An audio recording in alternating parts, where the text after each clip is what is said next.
Magandang araw uli sa inyong lahat mga kamatyas. Ngayon naman ating pag-aralan ang naging match between Wesley So and Alireza Firouzja. Ito pong si Firouzja. Isa rin yan sa pagkakaalam ko po sa tagal nating sinusubaybayan, yan lagi ang pumipisa kay Wesley. Itong mga bandang huli, laging di makalusot si Wesley dyan. Pero this time, kailangan bumawi ni Wesley para naman makabawi-bawi siya sa mga sunod-sunod na talo niya sa mga nakaraang tournaments kay Firouzja. Kaya pag-aaralan po natin yung 2 games nilang nagkapisakan. White dito si Wesley sa game number 3. Yung kanilang first 2 games puro tabla. Kaya talon po tayo dito. Nag C4 English opening. C5 symmetrical English ang depensa ni Firouzja. Okay, Knight C6. At nag D5, okay, paluwag kagad sa sentro si Firouzja. Nag D4, ayan, nagpaluwag din. Pero dito ang normal lines, Knight C3, castling, pero dito sinabayan ni Wesley Capture, capture, at nag Knight DB4, ayun. So pag na-queen to queen dito, may pressure yung white sa C2. Kumapture sa C6, nako talagang tinanggap ni Wesley. Takes. Okay, at maagang nawala ang queen. Nako, yari ka, Firouzja. Nandyan ang kalakasan ni Wesley. Pinasok mo. Yung walang queen na laban, yan ang kalakasan ni Wesley. King E1, so bookline pa po ito. Pang endgame si Wesley talaga, no? King F2, Bishop E6, Rook FD1, nag H5, ayun ang novelty. Old line dito, ang palagian ay Rook FD8 pero naisipan dito ni Firouzja na mag H5. Ano kaya plano? Mag H4 ba? Nag B3 para wala nang masibat na pawn sa B2, makaiwas na. Knight B4, ayun, nagkaroon ng threat. Nako, talagang atakador tong si Firouzja. Sinalubong ng Bishop D4, Rook FD8, exchange, okay, capture. At naiwanan ng nakahang ang knight dyan. Kumbaga parang may tempo attack. Nag-rook C1, dinipensahan lang. Nag-B6, iwas lang din sa threat. At nag-A3, paalis. Knight D5, kinapture. At nag-B4. So lumalabas po dito ay knight versus bishop. Nag-bishop E6, E4, A5. Okay, bawas-bawas sa queen side.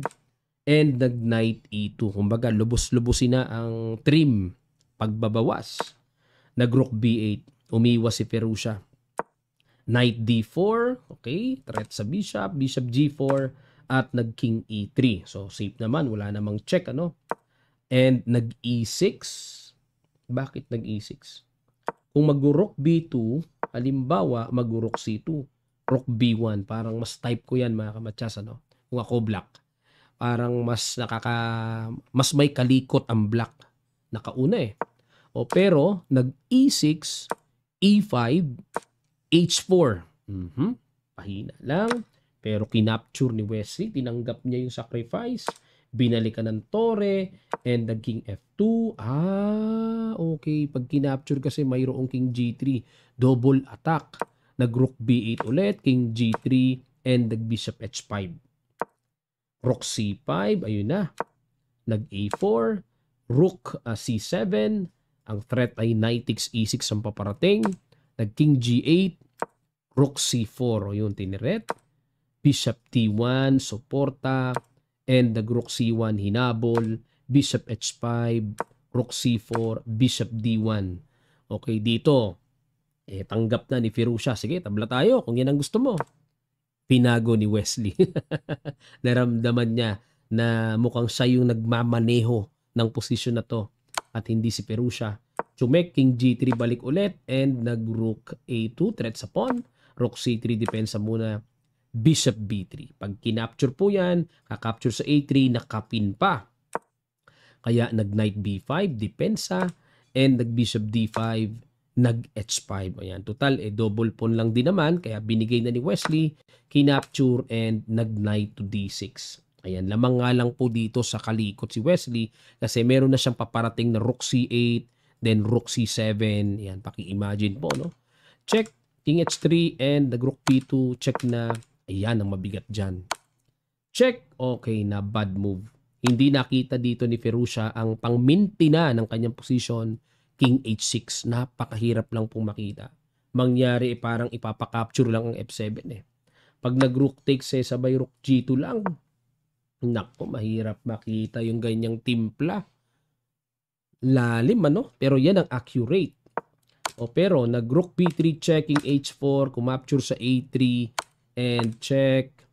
Nag-king G8, rook A7 syempre po, rook behind pass pawn, rook A1, pasok ang king, ayun ang mabigat. Pag nakarating na sa F6 yan, A3, king F6, A2, okay? As long as wala namang pag-releasean ng tore para may check. Pero pag umalis pala tore, pwede na kasi suportado naman So dapat po dito ay on time talaga ang gagawing atake ng puti. So king F8, rook C7, threatening matchas, nag-bishop B7.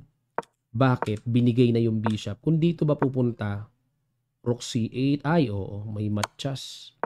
Matchas, ayun unstoppable matchas sa H8 pala. Kaya pala napilitan na dito si Firouzja mag-bishop B7, pero check, doon, check, king F8, and okay, teka muna. Pag kinapture kasi may rook B1. Okay. So kaya chumek muna, king G8, rook G7, king F8. Ako, malapit ng ma-threefold. Ayun, nag-rook E7, nag-iba dito si Wesley.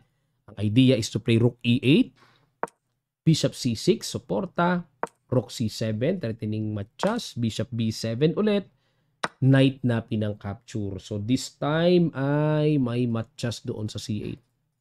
May tamang tempo't eksakto. King G8 takbo, knight D6. Ayun na naman with the idea to play check and followed with knight F7. Rook G1. Rook C8, king H7. Chumek uli dyan. Balik ulit. Chumek uli. Ayun, mali. Dapat daw pong tira is knight F7 pala. Oo nga, no? With tempo. Ayun, check. Sabay diretso matchas doon. May gano'n na, diretso na. Kahit maka-queen pa, may matchas po.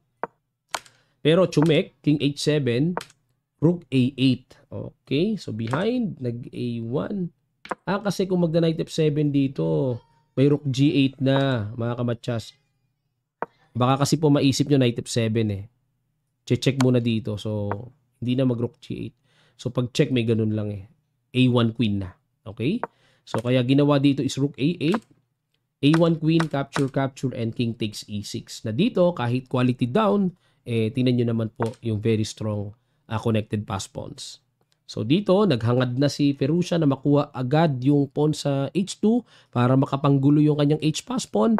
Pero may F5, capture, F6, rook F2, F7, king G7, king E7. Kinapture na. Bakit? Paano kung mag-H4? Knight E. Ayaw nga pala, may ganun pala. Oo. Sabay knight F6. May pang-cover na eh. Magkuqueen na, mabilis mga kamatchas. Unstoppable. Kaya pala kinapture na immediately dito ni Firouzja. Capture. And king G6 para pag nag-H4, walang knight G5. Nag-E6. Yun nga lang dito ay niresign ni Firouzja. Bakit po? Kasi kung isasabay niya H4, magkiking F8 lang. H3, E7, H2, E8 queen, and kapag dito ay nag-H1, may queen E6 check, timplado po. Pag nag-king H7, matcha sa F5. Pag nag-king H5, may queen H6, kuha naman ang reyna sa ilalim. Okay po? So, the best, nanalo si Wesley, game number 3, at yung kanilang game number 4 ay napaka-importanting laban para kay Firouzja, para makabawi siya. Pag-aralan natin. White naman si Firouzja, nag-E4, E5 si Wesley, knight F3, knight C6, bishop C4. Okay, at ayun, Italian game naman ang pinasok. Hindi pinasok ang lagi nating nakikita, nag-Yoko piano, nag-castling, knight C3, D6, at nag-A4. Okay? So, very normal naman po yung line. So, knight A5. Ang gusto dito ni Wesley, ma-eliminate sana yung bishop. Pero iniwas. and nag C5. So normal naman po yan sa Ruy Lopez type of ideas na pag nag knight A5, inihahatid yung pawn sa C5, tapos yung knight ibabalik sa C6, di ba? Typical pattern yan eh. Yun nga lang kinuha sa Ruy Lopez. Knight C6 balik, kumapture sa F6, bishop takes. Ayun, kaya kinakapture naman ng puti para ma-dominate ng white ng lubos yung control sa gitna. And nag G6, ayan, aatras na yan. Nag C3, atras, Queen D2, and Bishop G4. At yan po ang lumalabas na novelty of the game. Bishop G4. Old lines ay Knight E7 at H6. So balik tayo, Bishop G4 and the Queen E3. Rook C8, develop, H3, paalis na sa Bishop. Bishop E6, ayan. And the Rook C1, medyo malalim yung Rook C1 ha. Knight E7 para talagang gustong-gusto ng paalisin ni Wesley ang knight na yan. Kumapture na, capture. Ayun, so accurate pala yung ginawa dito. So ito po ay game number 4, no? Lumalabas, tabla na lang ang kailangan ni Wesley. Si Firouzja in a must-win situation, kaya mabigat eh. B4, B6, A5. Ayan, para kahit paano may mga tension. D5, okay? So break the center to get more space at the same time, no? As much as possible, yung space po sa sentro, napaka-importante niyan. Pintuan yan ng lahat ng mga magagandang plano pag maganda ang sentro. Rook C5, ang next ay papatong para ma-pressure yung C3 at nag-Rook A7. Okay, 7 trunk control. H6 para walang knight G5, so prophylactic move lang. Nag-H4, ano idea dito? Mag-H5 yata si Firouzja. And Rook C8, patong lang, kumapture na sa D5 and nag-H5. Kinapture lang. Grabe ah. Iba strategy ngayon ni Wesley. Kinakain niya lang yung mga ganyan-ganyan. Kanina kinain niya lang yun sa A5, ano? So nag-C4 and Rook D6, Rook E1, and then patong to attack the weak pawn. Ayun. So dito po, pwede namang makipagsabayan. Pero ang condition nga is hindi pwedeng matabla na makonvert sa rook and pawn ending ng ganun-ganun lang. Dahil babagsak na po sa KO match na to pag natabla pa. So nag-Rook A3 muna si Firouzja. So pinili niya yung option na yan para may pyesa pa hanggat maaari. So nag-Queen F5, talagang patong-patong. Knight H4, Queen G5, nag-G3. Ayun, the master of queen to queen, Wesley So. F6, Knight F5, Rook 6D7, nag-Rook P3 atake, and gumanon. So, di pwedeng capturein po. Mayroong double. Rook F3 iwas, and nag-Rook B8. Depensa muna, Knight E3, King G7, Knight D5, and Rook D6. So, yakap na yakap si Wesley sa pawn. Rook B5, and nag-King G6, King G2, Rook C6. Rook B1, Rook A8. Teka muna. Pag kinapture to may ganon. Pag kinapture naman ng tore, ano bang ginawa dito? Kinapture nga ng tore. Takes, and then Rook D8. So, pressure. Pero accurate po is Rook A6 lang. So, Rook D8, Knight D5, and nag-F5. Ayun, dito po ay masasabing losing si Wesley. Dapat daw ang tira is Rook D6. Depensa muna. F5, nag-Rook E3, atake. Bishop D6, depensa. F4, ayun, para talagang magkaroon ng way, makapasok ang tore, kinapture, capture, and King F7. Yan, para masecure yung pasok. And nag-D4. Yun nga lang kalaban dito ni Wesley, yung strong connected pass pawns. Rook G8 check. Na bad move ba? Dapat daw po is... Ayun, so dito po medyo may kaunting error ang computer engine. Ang sinasuggest niya rin is Rook G8. Pero nilagyan niya ng bad move, ano? King H3, Rook G4, ayun, counter, attack, nag-C5. Baliwala na kay Firouzja na, sige, capture mo na yung pawn sa F4. Takes, check muna, King F8, and C6. Okay. Para maka C7 kagad. Pero, check. Punta doon and check ulit. Ayun, wala na. Nag-blunderations pa si Wesley. Dapat daw po ang tira is Rook G6. Kasi kung mag C7 naman, kakapture na talaga yan eh, no? Ayun. So, equal lang. Rook G6, i-threat yun.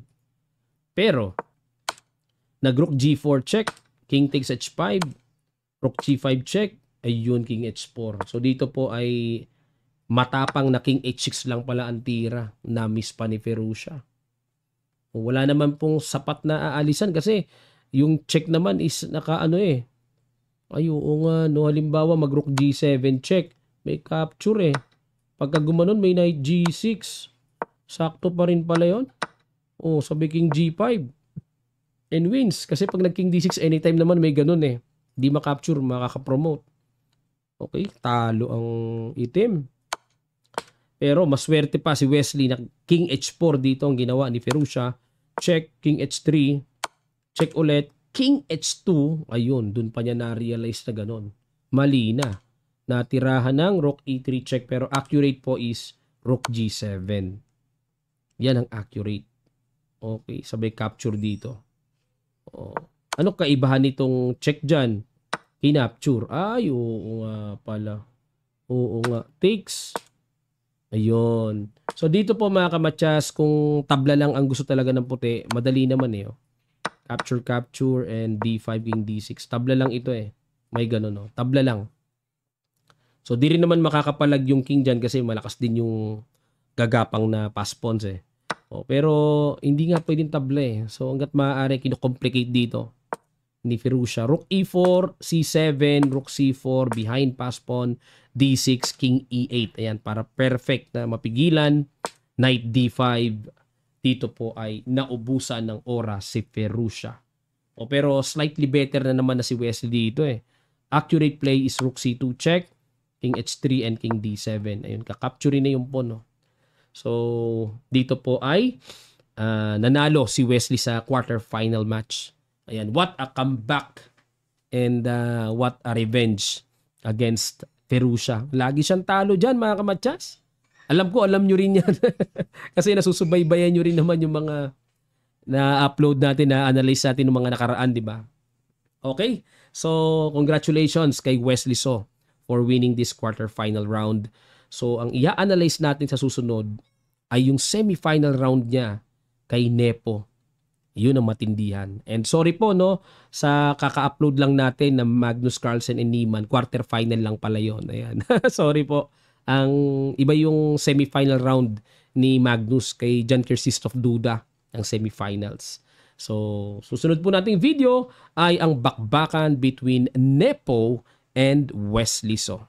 Yan po ang ating pag-aaralan. Maraming salamat sa inyong matiyagang panonood and sana ay mas maging masagana pa ang chess natin ngayong taon.